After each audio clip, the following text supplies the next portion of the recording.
nakagipang order sa Temo. So, let's see kung naabot bagid tanan ang ako ang gipang order sa Temo.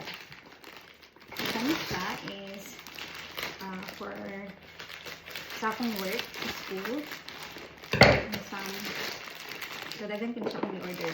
And actually, Temo, grabe sila ka barato. So, first, mga decoration. Ano siya? Dulaan sa mga bata in case of nabata ba siya. And this one, this is full. Wala ko'y toothbrush. Wala ko'y sudan sa toothpaste. So, kami siya sudlanan sa toothpaste, toothbrush. So, diba? Cute kaayo. Another one. This one also, pang art nila. Diba? Nice kaayo. Another one. Ano kong pang order? Another one like stickers.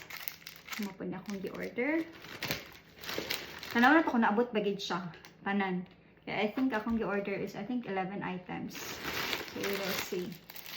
Okay, this one is a big tarpaulin para sa Father's Day. And I thought dugay niya siya maabot.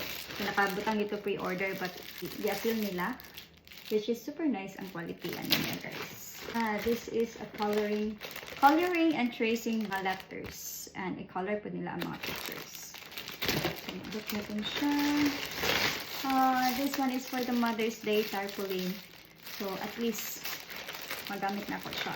Butterfly stickers. Naigapon siya. Oh, diba bongga? Bongga ginagtay mo, guys. And I don't know, kaya yung mga uban nga reviews kaya wala daw naabot. Dili daw mao ilang ipang order pag abot. But so far, kapila namin nag-order diri sa Temo. But abot man siya. This is for like photo booth. If ever para sa Mother's Day. So, siya. And I don't know what is this. Let's go at the Oh, yeah. For games time siya, guys. Butan mo simulate ko. Magawas lang ang mga balls. Well, mag-order pa. 1, 2, 3, 4, 5, 6, 7, 8, 9, 10. Oh, so naabot ka siya tanan.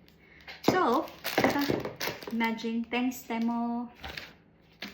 See you again sa next order. Bye!